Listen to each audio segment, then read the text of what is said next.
আসসালামু আলাইকুম। TV story teller চ্যানেলে সবাইকে স্বাগত জানাচ্ছি। আশুরা নিয়ে কথা বলতে ইচ্ছে হলো। পবিত্র আশুরা গতকাল আমরা অতিবাহিত করলাম। এই মহরম মাসের 10 তারিখ এই দিনটিকে ঘিরে বাংলাদেশের মুসলিম সম্প্রদায়ের মধ্যে যারা সুন্নি সম্প্রদায় কিংবা শিয়া সম্প্রদায় তাদের উভয়েরই নিজ নিজ বিশ্বাস নিজ নিজ অনুভূতি রয়েছে এবং এই অনুভূতিকে ঘিরে বিভিন্নভাবে এই দিবসটি কিংবা এই দিনটি অতিবাহিত করেন, উদযাপন করেন। সেটি আমরা দেখে আসছি, সবসময় দেখি। তবে মূল কথা হলো, ইতিহাসকে যেহেতু বদলানো যায় না, ইতিহাসকে যেহেতু কেউ চাইলেও ইচ্ছাকৃতভাবে বিকৃত করে ফেলতে পারে না, তো কাজেই মহরমকে ঘিরে পৃথিবীর সূচনা লগ্ন থেকে যে ঘটনাগুলো ঘটেছে সেগুলো যেমনিভাবে সত্য, সেগুলোর যদি প্রমাণ কোরআন ভিত্তিক ভাবে তুলে আনা যায় তাহলে নিশ্চয়ই সেগুলোকে গ্রহণ করার সুযোগ রয়েছে। আবার যদি এমন কোনো ঘটনা পাওয়া যায় যেটি রসুলের সুন্নাহ জীবন কিংবা কোরআনের মানদণ্ডে যদি সেটি না টেকে, তাহলে সেটিকে নিশ্চয়ই ছুঁড়ে ফেলারও সুযোগ রয়েছে। কিন্তু বাংলাদেশে শিয়া শিয়া এবং সুন্নি সম্প্রদায়ের মধ্যে ভিন্ন ধারণা রয়েছে এবং এই মহরমকে কেন্দ্র করে পৃথিবীতে অনেকগুলো ঘটনা ঘটেছে।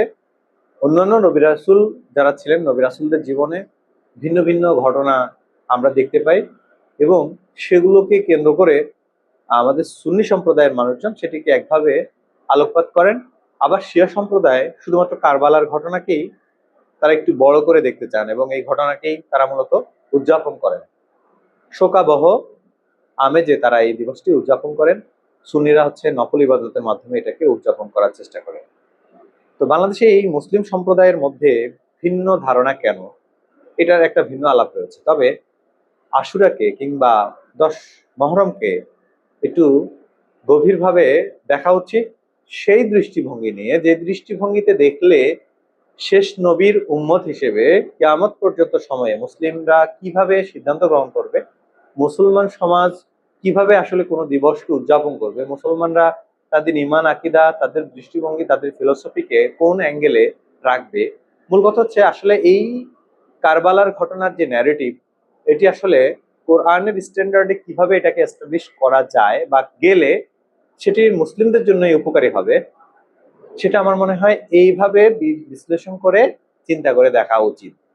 হুসাইন রাদিয়াল্লাহু তাআলা আনহুকে যদি শহীদ করা হয়ে থাকে তাহলে নিশ্চয়ই সেটি আমাদের জন্য হৃদয় বিদারক ঘটনা, কেননা তিনি আমাদের ছেড়ে চলে গিয়েছেন এবং সত্যের পতাকাবাহী একজন সাহাবী, যিনি আল্লাহ রাসূল সাল্লাল্লাহু আলাইহি সাল্লামের এত বেশি আদরের ছিলেন যে আল্লাহ রাসূল সাল্লাল্লাহু আলাইহি সাল্লাম যখনই কোথাও যেতেন, বিশেষ করে ডিপ্লোম্যাটিক যে তার সাক্ষাৎকারগুলো ছিল, তিনি যে মিটিংগুলো করতেন, সেটা হতে পারে ইহুদি কিংবা অন্য কোনো সাম্রাজ্যের প্রতিনিধি দলের সাথে কিংবা খ্রিস্টান প্রতিনিধি দলের সাথে, তখন কিন্তু তিনি তার পরিবারে অর্থাৎ আহলে বাইতদের তিনি সাথে করে নিয়ে যেতেন। এটা মোটামুটি সুন্নিরাও স্বীকার করে, এটা শিয়ারা তো করেই। তো সেই রাসূলুল্লাহ সাল্লাল্লাহু আলাইহি সাল্লামের পরিবারের যে সদস্যবৃন্দ রয়েছেন তাদের প্রতি যে যথাযথ মর্যাদা সম্মান দেখানোর প্রয়োজন, আমার মনে হয় সেটাও বিভক্ত হয়ে গিয়েছে। শুধুমাত্র রাসূল সাল্লাল্লাহু আলাইহি সাল্লামের ওফাতের পরে যে 4 খলিফাকে আমরা পেয়েছিলাম, আবু বকর, উসমান, ওমর এবং আলী রাদিয়াল্লাহু তাআলা আনহু, তাদেরকে আসলে তাদের যে সময়কালটা ছিল সেটা নিশ্চয়ই অনেক সোনালী সময় ছিল, কিন্তু সেখানে মুসলিমদের বিরুদ্ধে ষড়যন্ত্র হয়নি এমনটা কেউ বলতে পারবে না। রাসূল সাল্লাল্লাহু আলাইহি সাল্লামের ওফাতের পরেই আমরা যত ধরনের বিশৃঙ্খলা দেখতে পেয়েছি সেগুলোর প্রত্যেকটার পেছনে কোনো না কোনো ষড়যন্ত্র ছিল। তার মানে মুসলমানদের যতই মুসলমানরা শক্তিশালী হোক না কেন, তাদের বিরুদ্ধে ষড়যন্ত্র অপপ্রচার কিন্তু থেমে থাকেনি। এটা কিন্তু দিনের আলোর মতো পরিষ্কার। কাজেই হুসাইন রাদিয়াল্লাহু তাআলা আনহুকে কারবালার প্রান্তরে যে শহীদ করা হলো, তার পেছনে নিশ্চয়ই অবশ্যই ষড়যন্ত্র ছিল, ছক ছিল, পরিকল্পনা ছিল, আল্লাহু আলাম, সেটা আল্লাহ ভালো জানেন। কিন্তু তার বিদায় প্রস্থানকে আমরা এই মুসলিম উম্মাহ যারা শেষ নবীর উম্মত, কিয়ামত পর্যন্ত আমরা তাকে কোন দৃষ্টিভঙ্গিতে দেখব, বিচার করব, এবং আমাদের জীবনে আমরা কিভাবে সেটাকে আসলে ধারণ করব, আমার মনে হয় এটার মধ্যে একমত হওয়ার উচিত এবং একমত হওয়ার যথেষ্ট সুযোগও রয়েছে। আরেকটা বিষয় হচ্ছে, কেন আমরা এই সকল দৃষ্টিভঙ্গিকে কোরআন দিয়ে কেন আমরা দেখবো না, চিন্তা করব না, কোরআনের মানদণ্ডে কেন আমরা এটাকে যাচাই করব না? রাসূল সাল্লাল্লাহু সাল্লামের স্পষ্ট বাণী রয়েছে যে তাকে যদি ভালোবাসতে হয় কেউ, তাহলে তো তার আহলে বাইতকে অবশ্যই ভালোবাসতে হবে। আল্লাহ রাসূলকে যদি আপনি ভালোবাসতে চান, তাকে যদি আপনি অনুকরণ করতে চান, অনুসরণ করতে চান, তাহলে কেন আপনি তার পরিবারের সদস্যদেরকে নিয়ে আপনি জানবেন না? সে সত্য ইতিহাসকে কেন আপনি গবেষণা করবেন না? আমি বলছি না যে কোনো একটা পক্ষের আহ নিজস্ব কোনো চিন্তাকে আপনি লালন করেন। আমি বলছি যে সাহাবীদের জীবনে অনেকগুলো ঘটনা ঘটেছে, তাদেরকে শহীদ করা হয়েছে অনেককেই। উসমান রাদিয়াল্লাহু তাআলা আনহু, আমরা জানি ওমর রাদিয়াল্লাহু তাআলা আনহু, তাদের অনেককেই শহীদ করা হয়েছিল, তাদেরকে হত্যা করা হয়েছিল, তাদের বিরুদ্ধে অনেক ষড়যন্ত্র হয়েছিল।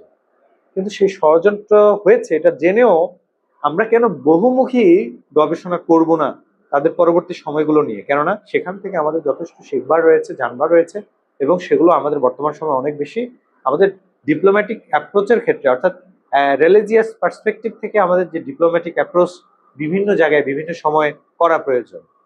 সেটি হতে পারে আমাদের কোন একটা সংস্কৃতির সাথে আমাদের ডিপ্লোম্যাসি করা হতে লাগতে পারে, নেগোসিয়েশন করা লাগতে পারে, আমাদের তাদের তাদের সাথে সম্পর্কের ক্ষেত্রে আমাদের একটা স্ট্যান্ডার্ড তৈরি করা লাগতে পারে। সেক্ষেত্রে আমাদের অবশ্যই তখন সেই সাহাবীদের, আলী রাদিয়াল্লাহু তাআলা আনহু কেন কুফায় গেলেন, তার পুত্র, তার পরিবারবর্গ সেখানে কেন গেলেন, কিভাবে গেলেন, তাদেরকে কিভাবে আনা হলো, আনার প্রেক্ষাপটটা কি, সে সময়ের পলিটিক্যাল প্রেক্ষাপট কি ছিল, সে সময়ে রিলিজিয়াস প্রেক্ষাপট কি ছিল, সেখানে সে সময়ে বৈশ্বিক প্রেক্ষাপট কি ছিল, সেগুলো অবশ্যই আমাদেরকে জেনে বুঝে বিশ্লেষণ করে তারপর আমাদেরকে চিন্তা ভাবনা করে কোনো একটা কাজ করতে হবে, কোনো একটা কাজে আঞ্জাম দিতে হবে। আমি একটু বেশি অবাক হয়েছি যে বাংলাদেশে ইসলামী একটি রাজনৈতিক দল রয়েছে, সেই ইসলামী রাজনৈতিক দলের ছাত্র সংগঠন গতকাল এই আশুরার দিনকে ঘিরে তারা মাদক বিরোধী বিশাল বিশাল শোডাউন করেছে ঢাকা সহ বিভিন্ন জেলায়।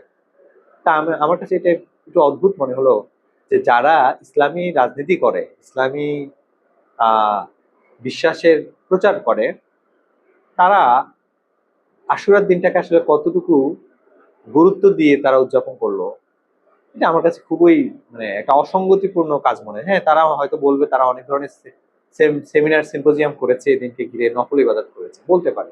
কিন্তু ওই যে আমি বললাম, মূলত আমরা ওই ন্যারেটিভটাই ঠিকভাবে ধরতে পারিনি। অর্থাৎ হুসাইন রাদিয়াল্লাহু তাআলা আনহু তাকে শহীদ করা হলো, তাকে হত্যা করা হলো নির্মম ভাবে, সেটা আসলে আমরা কিভাবে ধারণ করব, এই ন্যারেটিভটাই আমাদের কাছে সঠিকভাবে এসে পৌঁছায় নাই। আমাদের আলেমরা বিভ্রান্তিকর তথ্য ছড়িয়েছে। এবং আমি গতকালও দেখেছি জুমার আলোচনায় আলেমরা যে বিভিন্ন, সবাই না, অনেক আলেমই বিভ্রান্তিকর তথ্য ছড়িয়েছেন। কেউ জেনে ছড়িয়েছেন, কেউ না জেনেও ছড়িয়েছেন, বুঝে ছড়িয়েছেন অথবা না বুঝেই ছড়িয়েছেন, ছড়াচ্ছেন। এটা খুবই দুঃখজনক বিষয় যে আমরা আমাদের কাছে কোরআন কিন্তু এখনো অবিকৃত ভাবে কোরআন আমাদের কাছে রয়েছে, এবং এই কোরআনের সংরক্ষণের দায়িত্ব আল্লাহ তাআলা নিয়েছেন। কিন্তু আল্লাহ তাআলা কখনো কোনো হাদিসের সংরক্ষণের দায়িত্ব নেন নাই, কিন্তু সেই হাদিসগুলোকে ভিত্তি করেই কিন্তু আমাদের মধ্যে নানান ভাবে মত পথ তৈরি হয়ে গেছে। এইটা আমরা জানি, বুঝি, কিন্তু আমরা এত বেশি একরোখা স্বভাবের হয়ে গেছি যে আমরা আসলে মানতে নারাজ। আমাদের মতের সাথে যদি অমিল হয়, তাহলে আমরা সেটা কখনোই গ্রহণ করতে পারি না। আমরা অতি বাড়াবাড়ির মধ্যেও রয়েছে, আবার অতি ছাড়াছাড়ির মধ্যেও রয়েছে। ফলে আমার কাছে মনে হয় যে বাংলাদেশের মুসলিমরা আরো বেশি সংকটে রয়েছে, কেননা তাদের আসলে নিজস্ব ন্যারেটিভ বলতে কিছু নেই, না সুন্নিদের আছে না শিয়াদের আছে।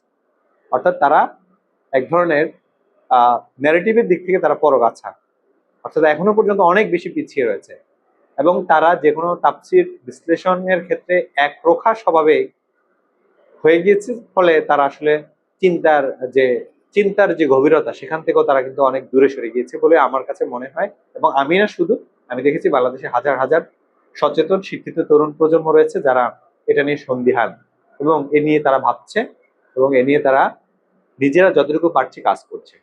আল্লাহ তাআলা হয়তো সত্যের অনুসন্ধানী যারা, তাদেরকে এই কোরআনের উছিলায় তাদেরকে হয়তো বা সত্যের যেই পথ সেটি দেখিয়ে দিতে পারেন। আমরা সেই কামনাও করি। কিন্তু যারা বিভ্রান্তিকর তথ্য ছড়াচ্ছেন এবং আহলে বাইতদের প্রতি ভালোবাসা কমিয়ে দেওয়ার চেষ্টায় লিপ্ত রয়েছেন, তারা নিশ্চয়ই আল্লাহর কাছে দায়ী থাকবেন এবং এই প্রজন্মের কাছেও দায়ী থাকবেন। আল্লাহ তাআলা আমাদেরকে ইসলামের সঠিক ইতিহাস গবেষণা অনুসন্ধান করার তৌফিক দান করুন। এতটুকুই বলা থাকলো। আমি কোনো নির্দিষ্ট পক্ষ মত কিংবা কোনো বার্তা নিয়ে আসতে চাইনি। আমি চেয়েছি যে আমরা এ নিয়ে আরেকটু জানাশোনার চেষ্টা করব এবং নিজেরাই কোরআনের স্ট্যান্ডার্ডে আমরা আহলে বাইতদেরকে সঠিকভাবে মূল্যায়ন করে তাদের সম্পর্কে সঠিক ইতিহাস চর্চা করার আমরা চেষ্টা করব। আমি এই বার্তাটুকু দিতে চেয়েছি। আমি কোনো ধরনের নির্দিষ্ট ন্যারেটিভ এখানে দাঁড় করাইনি, তবে আমার আহ্বান হচ্ছে গিয়ে মানুষ, বিশেষ করে মুসলমানরা সঠিক ন্যারেটিভের পেছনে দৌড়াবে, গবেষণা করবে, অনুসন্ধান করবে। এটা খুবই প্রয়োজন আমাদের এই সময়ে, এই সমাজে এখন এটা অত্যাবশ্যক হয়ে দাঁড়িয়েছে। সবাইকে ধন্যবাদ। আল্লাহ হাফিজ।